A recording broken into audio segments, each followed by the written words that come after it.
and welcome.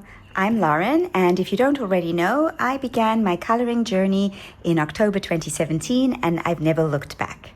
That said, the process hasn't always been easy, especially at the beginning, when I compared my pages to the magnificent works of art by various colorists that I saw on YouTube and Instagram, and struggled to understand why my pages didn't look as fabulous as theirs.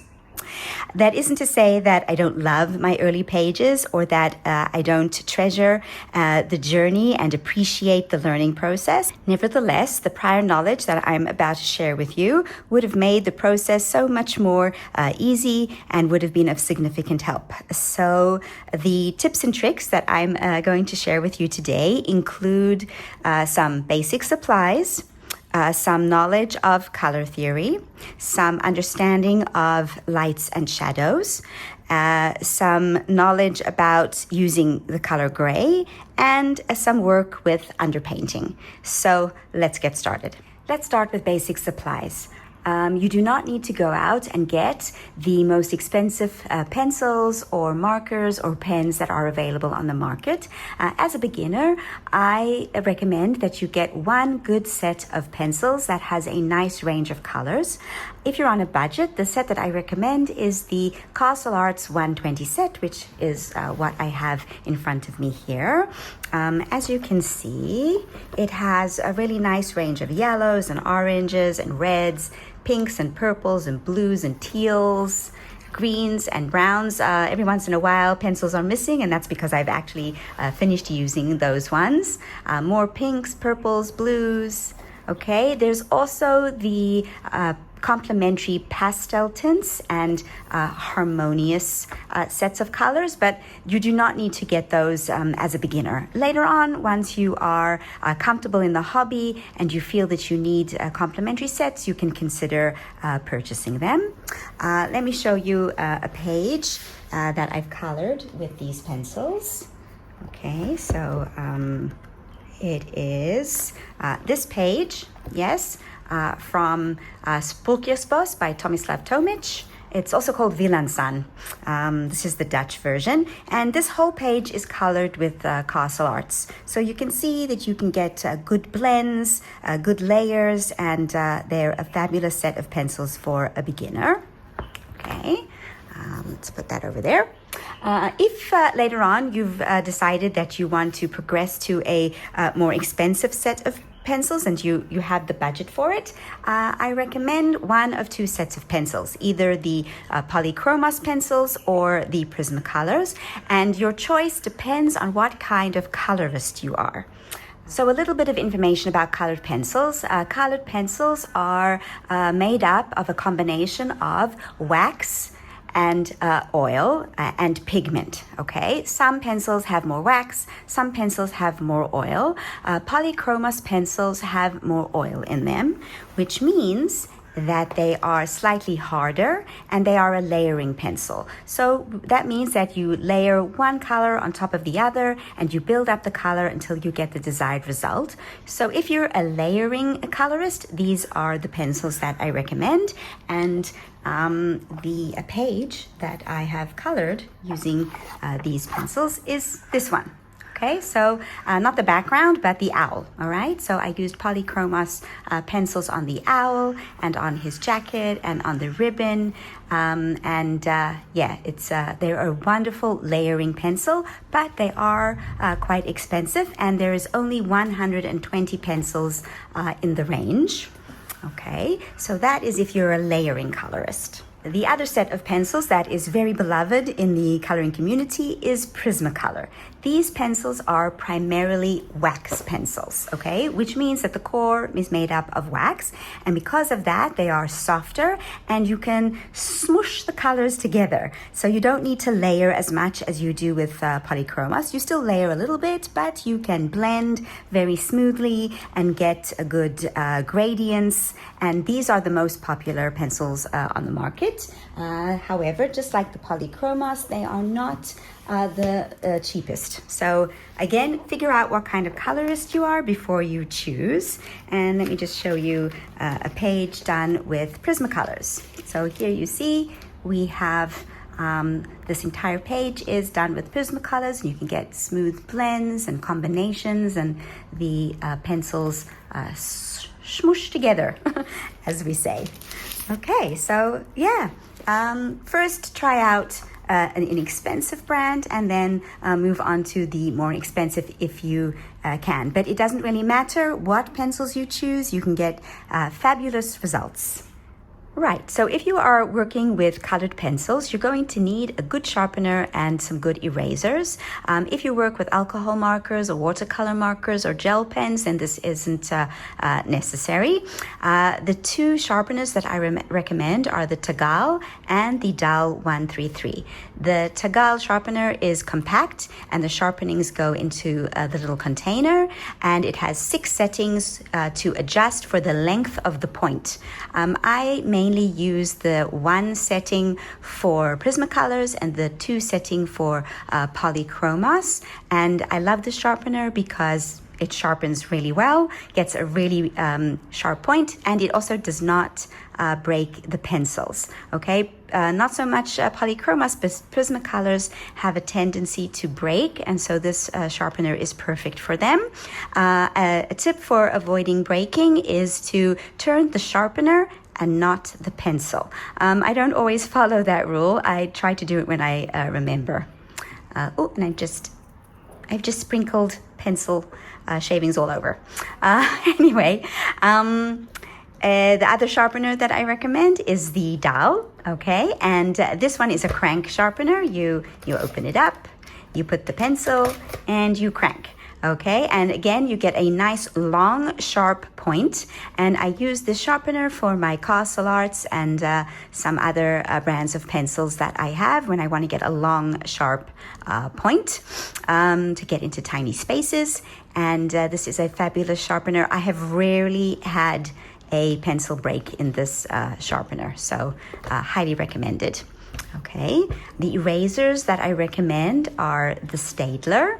The Staedtler is a white eraser, and I like it because you don't get that much erasing dust when you use it. You still get some, but not as much as with other sharpeners, and it also erases really well. It's kind of flexible and bendy, and you can even get into small spaces when you're starting out and you have the sharp edges.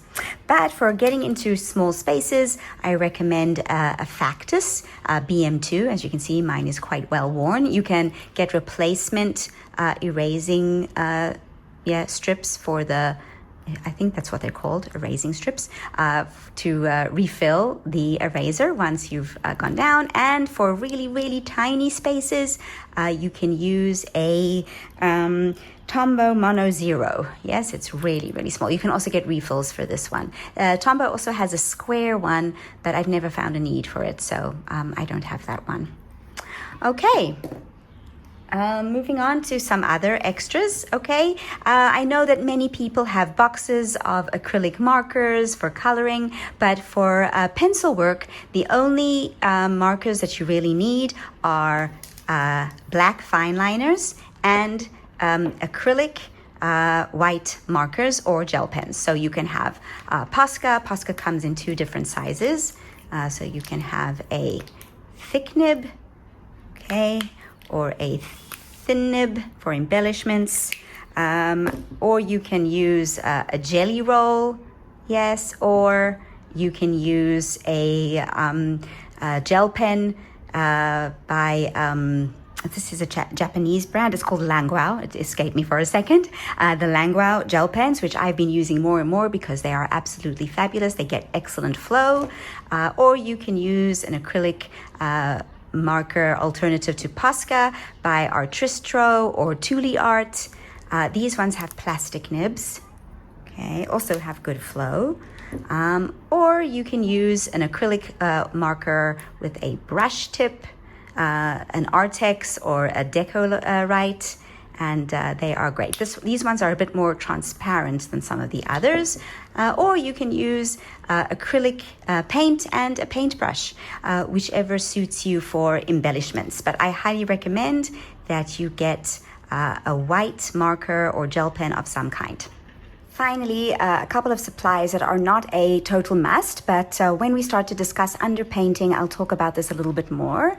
But if you are going to be doing underpainting, then you can get a set of inexpensive alcohol markers. I just have this Chinese no-name brand. You do not need to get Copics or Ohuhus, which are more expensive. Regular no-name brand for underpainting is just fine. And a set of basic watercolors. I have the Royal Talens Van Gogh series little set, and it's been absolutely perfect for me, along with a couple of paint brushes, around 6 and around 8, and that is perfect for underpainting. Okay, if later on you want to get more into doing watercolors, you can do some research about more expensive brands of paints and more expensive brands of paint brushes, and of course markers. But for underpainting, this is what you will need. You don't need more than that. Right, okay, so now we're going to move on to discussing some color theory. One of the biggest struggles that beginner colorists face is deciding what colors to put down on the page, and this is something that I struggled with as well at the beginning of my coloring journey. So for example, this is one of my earlier pictures before I really mastered color theory, and while I have some of the basics here, like the contrast between purple and yellow, which are complementary colors, it really does not complement so well. So that is one example, but here is another example once I had really gotten into mastering color theory and I was able to combine more than just two colors. So we have purples and greens and oranges and blues, and these are complementary colors that I learned after studying color theory. Another page from the beginning of my journey before I mastered color theory is this one. And while it looks okay, I think it's bland. Okay, the colors do not really mesh well together. And if I were to color it again today, I would choose completely different colors for it. Any of my other pages where I started to improve with color theory shows just how important it is to be able to understand, complementary colors, adjacent colors, all the different kinds of colors that are out there. While it is definitely possible to use pre-made color palettes, for example, Sarah Renee Clark's Color Cube or Color Catalog or preset palettes on Pinterest, I strongly recommend getting a basic understanding of color theory for choosing your own colors when you want to. So let's get into that. There are numerous YouTube videos out there explaining color theory and applying them to different artworks and even coloring. And I will put a couple of links in the description box to videos that I watched and found helpful. But in my mind, the best way to learn about color theory is to buy a book about it. Of course, my channel is Lauren Reed Color, so shock there. Anyway, the two books that I have purchased that I found really helpful are A Color Workshop by Rachel Reinert, and she has an entire section on color theory in her book, as well as recommendations for supplies and some ideas about techniques and things like that. But the color theory section is fabulous. So there are primary colors, secondary colors, tertiary colors, and then there are analogous colors and all the other kinds of combinations that you can get together. So color schemes and harmonies, and choosing colors to create a particular mood. So really, really helpful information about color theory. And the second book that I have is called New Guide to Coloring for Crafts, Adult Coloring Books, and Other Coloristas. And this section also has information on supplies and techniques, but they have a really good section on color theory. So basic color categories, again, primary, secondary, tertiary. They even have, it's a workbook, so you can even use the diagrams to fill in your own colors, right? And got lots of different examples here for using the different split complementary or analogous colors, and examples of how it looks when used. So again, I highly recommend purchasing a book. And another must-have for color theory is a color wheel. Okay, so I have this one, which is called the Rainbow Color Selector, and I really love this color wheel because it's got dozens and dozens of combinations. So for each color in the color wheel, yes, it has 7, I think. Yeah, oh no, 6. 3, 4, 5, 6, no, 7. 7 different shades of the same color so that you can see what works together, and they're numbered. So for example, 2 goes with 2 goes to 2, but you could also mix 2 with 4 and so on. So I strongly recommend this color wheel. And for example, you say your main color on your page is this purple color, it will give you the complementary colors for green and the complementary colors for yellow if you are using 3 colors or 4 colors, and so on. So strongly recommend this color wheel, or any color wheel. There are apps that you can put on your phone, and or an actual physical color wheel. So highly recommend learning some color theory when you are a beginning colorist, and once you've mastered that, it sort of starts to come naturally later on. Okay, it will make life much easier. Okay, so now we're going to move on to our next tip, which is, if I remember correctly, lights and shadows. The best way to demonstrate the importance of highlights and shadows is to show you some early examples of my work. This was my very first coloring book, A Court of Thorns and Roses, based on the book series that I was reading at the time. And here are some of my earliest pages. So this one started out as really flat coloring, but later on, once I learned some color theory, I went in and improved it a little bit. It's still an early work, but I like how I could see my journey progress as I learned about color theory and highlights and shadows. And here's another one. It started out again as flat coloring, and then later on I went in and shaded a little bit more once I learned about shading. So here in the deer's hindquarters and over here. And I also learned about using the lines that the artist gives to indicate shading. So that was useful once I learned more about highlights and shadows. Here as well, it started out as flat coloring, and later on I went in to improve the shading on the wolf and on her cloak here. But you can still see that this was the beginning of my journey. And here is one that I have not altered at all. This is exactly how I originally colored it. So completely flat. It looks very two-dimensional. It doesn't look realistic, or it's not coming to life. And this is where highlights and shadows comes in. If you want your page to look realistic, three-dimensional, you have to implement highlights and shadows. So let me show you what I mean on a more recent page. Okay, so a page that I colored recently from Country Kitchen Charm by Teresa Goodridge is this apple pie page. And here you can see use of highlights and shadows. So for example, in the sky, we can see that this is a gradient sky, which means that the light source is coming from above. And so that is why the pie has highlights on the top, but you also have these shadows in the grooves, yes, to indicate that the pie is indented a little bit and that the crust is leaning over the tin itself. So you've got shadows here, but a highlight in the middle to show that it's round. The same goes for the apple. You have darker on the sides and the top, and the highlight in the middle. And then of course I've used gel pen to highlight as well to make the object look round. Here as well with the rolling pin, it's darker on the bottom, lighter on the top to indicate that it's round.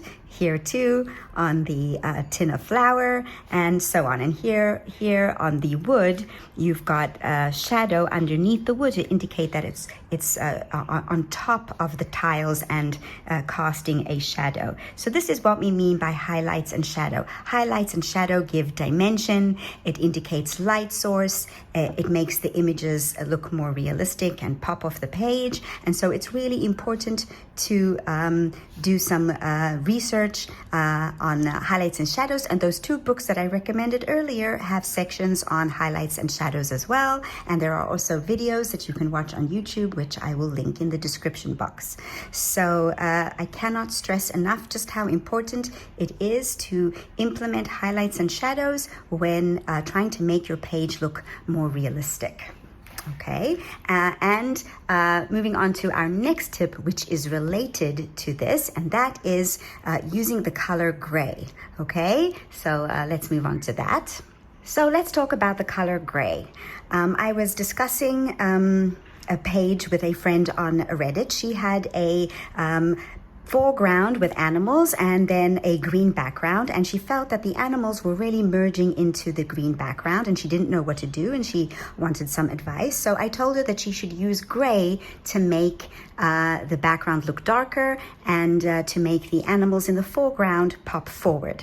Anyway, she went off and she came back with her corrected page, and she was really, really excited about it, and it looked absolutely fabulous. And she said something that really stuck with me. She said that she didn't really realize that the grays were good for anything. And I must say that when I first started coloring, I completely agreed with her. I saw all these grays in the Prismacolor set and in the Polychromos set and in the Castle Art set, and I'm thinking, what am I going to do with all of these gray colors? But then, of course, I did research and I discovered the point of gray. The point of gray is to create highlights and shadows and to make images look 3D and pop off the page. So gray is a very important color. So let me show you what I mean. All right, so this is the page that I'm coloring now, okay? And you can see the different stages of highlights and shadows and the use of gray or the lack of gray. So here in the first flower, we just have a base layer of flat coloring, and it looks very flat and lacking life and one-dimensional. And here I've added the first shading of the shadow color, which is this darkish pinkish red color, okay? And it's starting to come to life. We can see the highlight emerging, but it still looks a little bit flat. Here is the flower after I've added the second tone of shading, which is slightly lighter than the first tone. And once again, we've got our highlight and then our shadow, and it looks far more three-dimensional, but it only truly comes to life when we add the gray. So this is a really, really dark gray. It's not black because black makes images look a little bit dead. So I don't recommend using black for shading unless you really, really want a deep, deep, deep dark area on your page, okay, which I don't want on this one. And so I've used a very dark gray, okay, and I've put this in the deepest shadow areas, and as you can see, it has really made the flower come to life, okay, and look three-dimensional and realistic. All right, so here you can see the stages of highlights and shadows and adding gray. So if there is one thing that you leave today's video with, it is that gray is your friend. Yes, it's a very important color in any pencil range. Okay, so we're moving on to our final tip now, which is underpainting. Last but not least, we have underpainting, which is the fifth essential tip that I'm going to give today. Underpainting is when you use some other medium like alcohol markers or watercolor or Inktense or Neocolor 2 as a base layer underneath your pencils. So you use the pencils on top of the base layer for shading. I'm going to show you 3 examples, one without any base layer of underpainting, and then 2 using 2 different mediums. So the first one is By the Sea by George Tufeksis. This is a color by number book, and I have been working in this book without any base layers, which is fine, but what does happen is that the process of coloring takes much longer. When you use a base layer, the base layer covers the white of the paper, and all you need to do after that is shade, which makes the whole process quicker.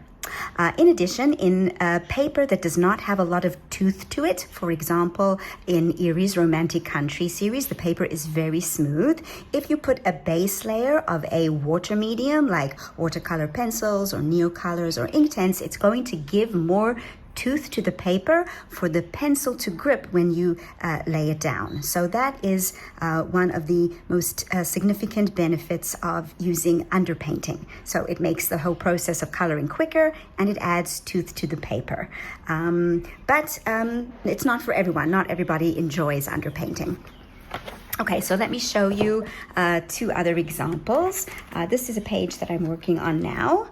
Okay, and here I used a base layer of a watercolor marker scribbled on a palette and then lifted up with a brush and then laid onto the page. This paper is also quite smooth, so it's given more tooth to the paper. And then I've gone over and shaded with pencil. So here you see with the pencil, and here you see only with the watercolor marker. Notice if you only put the watercolor marker, it's quite flat, and you need the shading to add dimension, shadows, and highlights to it.